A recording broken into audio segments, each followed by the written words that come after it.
সুপ্রিয় দর্শক, আপনাদের সাথে আছি আমি জ্যোতিষী প্রকাশ অধিকারী।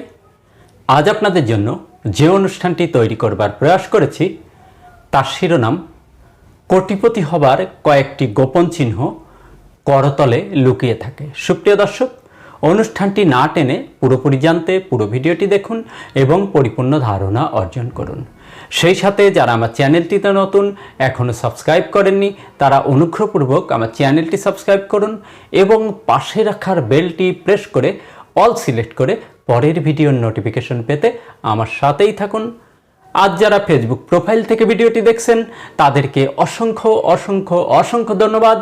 প্রোফাইলটিতে একটি ফলো দিয়ে, ভিডিওতে একটি লাইক দিয়ে আমাকে উৎসাহিত করুন জ্যোতিষশাস্ত্রের নিগূঢ়তম রহস্যগুলো, গোপনতম বিষয়গুলো আপনাদের সামনে উন্মোচিত করবার জন্য বা তুলে ধরবার জন্য।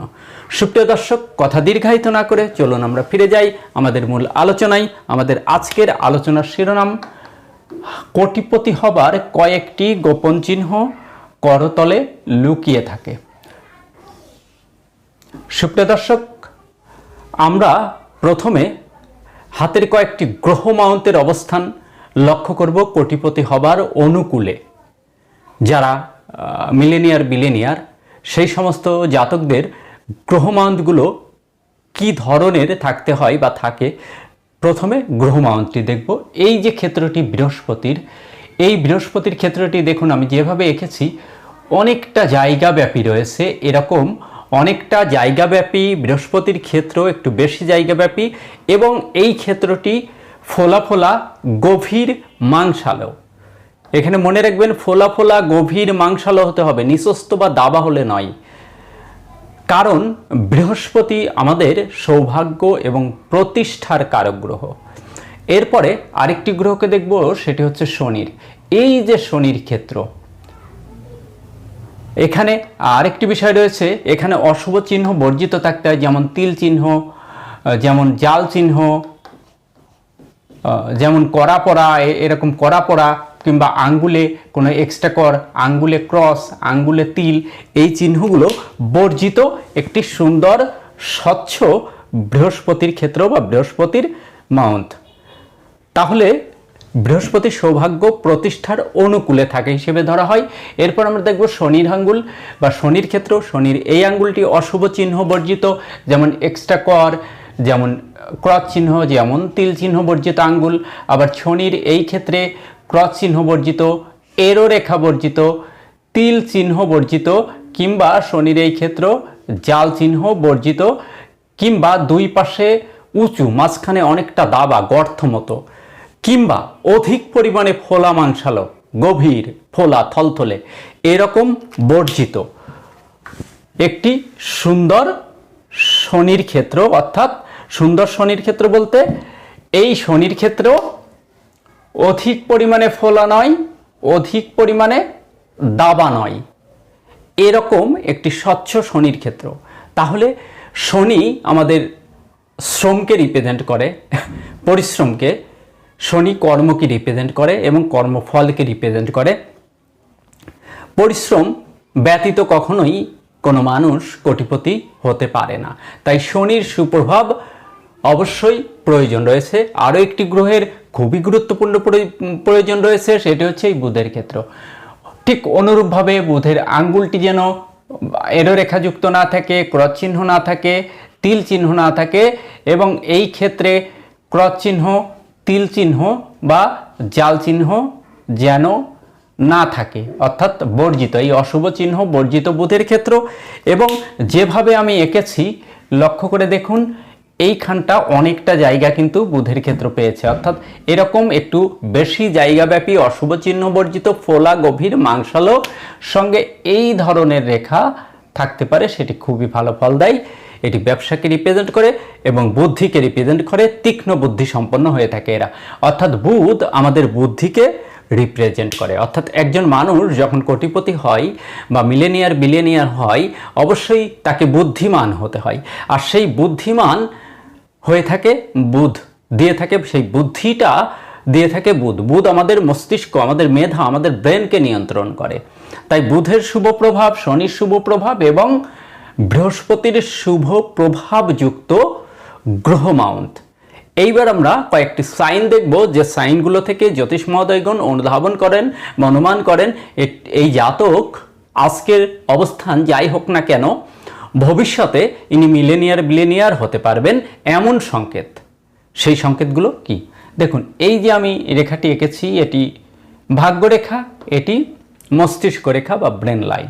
তো এই ভাগ্যরেখা থেকে যদি এইভাবে কোনো রেখা বেরিয়ে বুধের দিকে যায়, এটাকে ব্যবসা রেখা বা বিজনেস লাইন বলে। তো এই ব্যবসা রেখা, ভাগ্যরেখা এবং মস্তিষ্ক রেখা মিলে এখানে একটি ট্রায়াঙ্গেল তৈরি হয়েছে, মানি ট্রায়াঙ্গেল। যদি কোনো জাতকের হাতে সুস্পষ্ট মানি ট্রায়াঙ্গেল থাকে, এই মানি ট্রায়াঙ্গেলটা যেন কোথাও ভাঙ্গা না হয়, একদম সুস্পষ্ট, কোনো এরো রেখার দ্বারা কর্তিত না হয়, এরকম কোনো এরো রেখা এসে ট্রায়াঙ্গেলটি যেন কেটে না দেয়, কিংবা এই ট্রায়াঙ্গেলটির মাঝে যেন ভাঙ্গা না হয়, কিংবা এই ট্রায়াঙ্গেলটির মাঝে কোনো অংশটুকু যেন ঢেউ খেলানো না হয়, তাহলে এই মানি ট্রায়াঙ্গেলটি পারফেক্ট মানি ট্রায়াঙ্গেল। এই ধরনের মানি ট্রায়াঙ্গেল থাকলে সেই ব্যক্তি আজকে যে অবস্থায় থাক না কেন অবশ্যই এই জাতক কোটিপতি হবার অনুকূলে আয় ইনকাম করতে পারবে। দ্বিতীয় আরেকটি রেখা দেখব, সেটি হচ্ছে এই রবির ক্ষেত্রে থাকে। দেখুন এই ধরনের একটি দীর্ঘ রবি রেখা, ভাগ্যরেখা না থাকলে জাতক কর্ম দ্বারা অনেক কিছুই করতে পারে, কিন্তু রবি রেখা না থাকলে সেই জাতকের মধ্যে কর্মের স্পিরিট থাকে না। রবি রেখা না থাকলে তাদেরকে দুর্ভাগা বলা হয়। তাই একটি সুন্দর সুস্পষ্ট রবি রেখা, এই রবি রেখাটি যত দীর্ঘ হবে তত কম বয়স থেকে জাতকের সম্মান, যশ, খ্যাতি, অর্থ, বিত্ত, নেতৃত্ব, শ্রেষ্ঠত্ব, প্রভুত্ব পেয়ে থাকে। অর্থাৎ রবি আমাদের সম্মান, যশ, খ্যাতি, নেতৃত্ব, অর্থ, বিত্ত ইত্যাদি দান করেন। তো এই রবি রেখার একটি অবশ্যই প্রয়োজন আছে। আমি যেভাবে এঁকেছি হৃদয় রেখাতে এসে রবি রেখাটি থেমে গেছে। এরকম হলে এটি 50 বছর বয়সের পর থেকে জাতকের প্রচুর ধনৈশ্বর্য এসে থাকে এমন সংকেত বা এমন সাইন বহন করে। তারপরেও এখানে শর্ত রয়েছে, এই রবি রেখা যেন কোনো এরো রেখার দ্বারা কর্তিত না হয়। রবির ক্ষেত্রে তিল চিহ্ন বা এই ক্ষেত্রে এইভাবে পারফেক্ট ক্রস চিহ্ন, কিংবা রবির ক্ষেত্রে জাল চিহ্ন, আঙ্গুলে এক্সট্রা ক্রস চিহ্ন কিংবা তিল চিহ্ন থাকলে এই প্রভাবটা কিন্তু জাতক অতটা পায় না। তাই সুন্দর সুগঠিত রবির ক্ষেত্র অশুভ চিহ্ন মুক্ত একটি সুন্দর রবি রেখা থাকতে হবে। এর সঙ্গে অনেকের আয়ু রেখাতে যদি এইভাবে একটি প্রোগ্রেস লাইন বা উন্নতি সূচক রেখা অনেকের দেখা যায়, এই উন্নতি সূচক রেখা যে বয়সে শুরু হয়, এই বয়সে জাতক জীবনের মান উন্নয়নের জন্য একটি দুর্দান্ত সময় পেয়ে যায়, দুর্দান্ত সফল সময়, এবং প্রচুর প্রচুর প্রচুর আয় করতে পারে। এই রেখাটি যত দীর্ঘ হবে তত বেশি ফল, যত ক্ষুদ্র হবে তত কম ফল। কিন্তু এই রেখাটি যে বয়সে থাকবে সেই বয়সে ফলাফল জাতক পাবে, এমনটি নির্দেশ করে এই রেখাটি। আরও একটি খুবই শুভ সংকেত রয়েছে, এটি খুব রেয়ার সংকেত। অনেকের এই কেতুর ক্ষেত্রের মধ্যে এইভাবে চতুষ্কোণ দেখা যায়, এটি খুবই রেয়ার সংকেত কিন্তু থাকে। এটিকে বলে চক্রবর্তী রাজযোগ।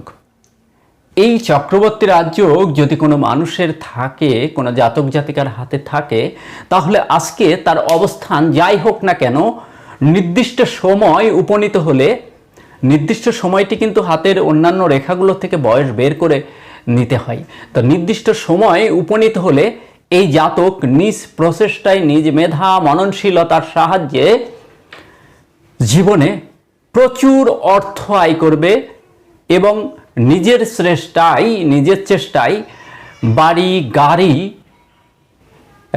ইত্যাদি এবং অর্থের প্রাচুর্য করতে পারে, এমন সংকেত জ্যোতিষশাস্ত্র মতে এই রেখাটি, এই চক্রবর্তী রাজযোগটি বহন করে। এটি খুবই শুভদায়ক একটি চিহ্ন। দেখুন অনেকের এই যে ভাগ্যরেখা এঁকেছি, এই ভাগ্যরেখাতে এইভাবে ত্রিভুজ থাকতে দেখা যায়, ত্রিভুজ, কিংবা এইভাবে মৎস্য চিহ্নও থাকতে দেখা যায় অনেকের। আবার অনেকের এই ভাগ্যরেখাতে এইভাবে এইভাবেও ত্রিভুজ দেখা যায়, এইভাবেও ত্রিভুজ দেখা যায় মণিবদ্ধ থেকে। তো এই রেখাগুলো যখন থাকে এই বয়সটাই, এটি কিন্তু বেশি বয়সকালে, এই বয়সে সে জাতক কিন্তু অর্থবিত্তের একটি চূড়ান্ত জোয়ার পায়, অর্থাৎ এটিও কিন্তু বিলিয়নিয়ার সাইনকে নির্দেশ করে জ্যোতিষশাস্ত্র মতে। সুপ্রিয় দর্শক,